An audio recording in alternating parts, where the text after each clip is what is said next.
To combat the detrimental impact of sugar-sweetened beverages, that's where artificial sweeteners came in. So in the late 1970s, the administration refused to approve aspartame, which we're going to talk a lot about. And the reason is because they were concerned about the links to cancer, but without mentioning names, the CEO of the company that created aspartame, he became very politically involved. As a matter of fact, he would go on to serve in various Republican administrations at a very high level. So when Ronald Reagan became president, his new FDA director approved aspartame. But we're going to talk about this in great detail about just how literally dangerous it is to ingest too much artificial sweeteners like aspartame. But one of the reasons why they justified in doing this is to reduce calories, to try to help people from gaining weight. But actually, the opposite occurs. Let's look at this study here,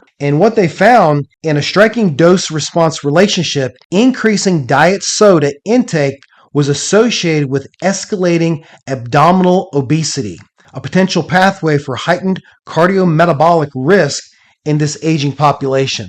So there's other studies that show how drinking diet soda can actually cause you to gain weight. And one of the reasons is because when your brain senses that you're tasting something sweet, it expects energy or calories. And when it's not getting it because it's an artificial sweetener, then your brain doesn't get those shutoff signals, and it triggers hunger to try to eat to compensate for the missing calories. So you actually overeat. So it does the exact opposite of what you want it to do. Aspartame is found in over 6,000 products worldwide. And the reason is because it really increases sweetness and the taste of products, so people buy more of these processed foods. And the way this works is that aspartame is primarily made up of two amino acids, phenylalanine and aspartic acid. Aspartic acid docks with a brain receptor called NMDA, which stands for N-methyl D-aspartate, which happens to be the most excitable neuron in the brain. So basically, when aspartame docks onto this brain receptor, if it happens to be a taste nerve, it's going to make everything taste better. And that's how it works. But there is a third element to aspartame, and this is where the risk comes in with cancer. And that third element is methanol. Methanol is broken down into formaldehyde, which is a known carcinogen. So if we look at this study in the American Journal of Clinical Nutrition, we're going to read something that's just downright scary. Here, in men, in the highest quintile of aspartame intake, the relative risk were 1.64 in developing non-Hodgkin's lymphoma, 3.36 for multiple myeloma, 1.56 for leukemia. But here's what is so interesting. No associations were observed for aspartame intake in women. But let's backtrack for a moment. And for those who are not aware of research statistics, when you have a relative risk of 3.36, essentially that means that those group of people, in this case men, had a 236% increased risk of developing multiple myeloma with the regular ingestion of diet soda. That is nothing short of profound. But why is it that they found more of an incidence in men than in women? If you look at this next paragraph here, if I can just simply explain what they're saying there, men appear to have the ability to break down methanol to formaldehyde to a much greater degree than women. And this is the carcinogen. But also what's interesting is they found that men who are drinking more alcohol, it actually decreases the amount of formaldehyde that can be produced. But if you remember in our first module, we talked about how alcohol can actually cause cancer. So in some ways, it helps you in this regard if you're drinking a lot of diet soda, but they can cause cancer, increased risk in other ways.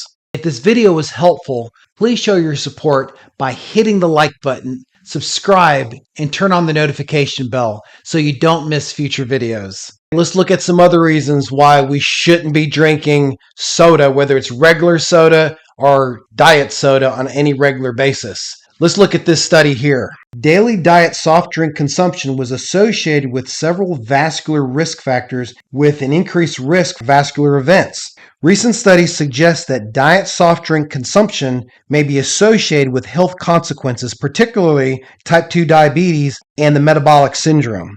Risk factors for cardiovascular disease, ischemic stroke, and all-cause mortality. Here in the journal Stroke, higher intake of artificially sweetened beverage was associated with increased risk of stroke, particularly small artery occlusion subtype, and coronary heart disease and all-cause mortality. So this is interesting if we dig in here. Consumption of 2 or more servings of diet soda a day was associated with a 30% increase in composite cardiovascular events and all-cause mortality. And listen to this. A 50% increase in cardiovascular mortality, death. Here they go on to say that diet soda consumption, but not consumption of regular sugar-sweetened soda, was associated with an increased risk for both stroke and dementia. But in this study here, they observed that sweetened, but not artificially sweetened soda, there was a correlation with coronary heart disease. And then here in the Northern Manhattan study indicated an association with diet soda consumption with increased risk of cardiovascular events, meaning stroke, myocardial infarction, and vascular deaths. Here in the journal Stroke, basically what this study is showing is that these people who drink diet soda regularly have tripled their risk of having a stroke and dementia. I want you to understand, artificial sweeteners are neurotoxins. They literally damage the neurons in your brain. And it is something that can contribute to Parkinson's disease and dementia. So let's add one more thing to the list of negative health outcomes with artificial sweeteners. Here in this study, the patients all had complete or nearly complete resolution of their symptoms within months after eliminating monosodium glutamate, MSG, or MSG plus aspartame from their diet. The elimination of MSG and other excitotoxins from the diets of patients with fibromyalgia offer a benign treatment option that has the potential for dramatic results in these patients.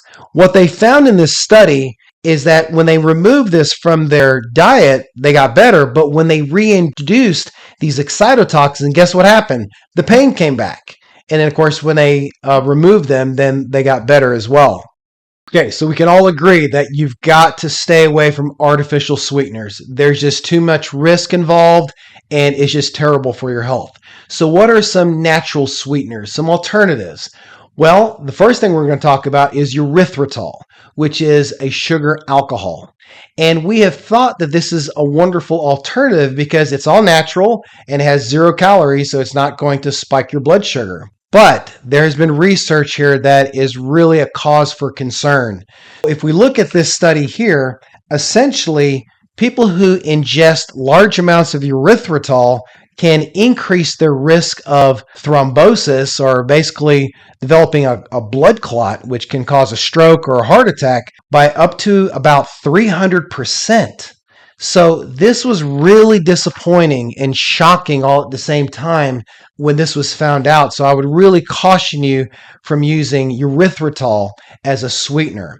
I personally use a combination of stevia with xylitol. Xylitol is another sugar alcohol, and so far there's not been found to be any increased incidence, significant risk of developing the thrombosis that we found with erythritol. But I would stay on top of that to be aware of any new research that comes out about that. But stevia and xylitol, again, all natural and 0 calories. So it's a great alternative because, I mean, we're humans, so we're hardwired to really be attracted to food that tastes sweet.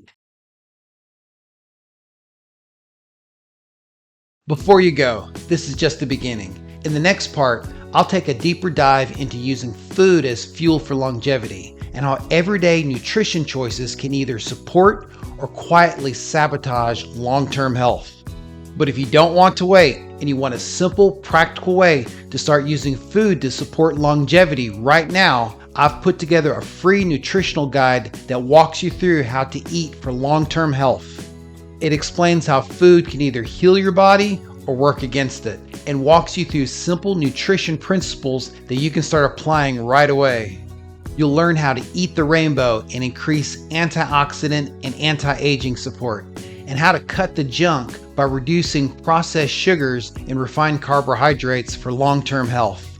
The link is in the description below, so click it and I'll send the guide straight to you.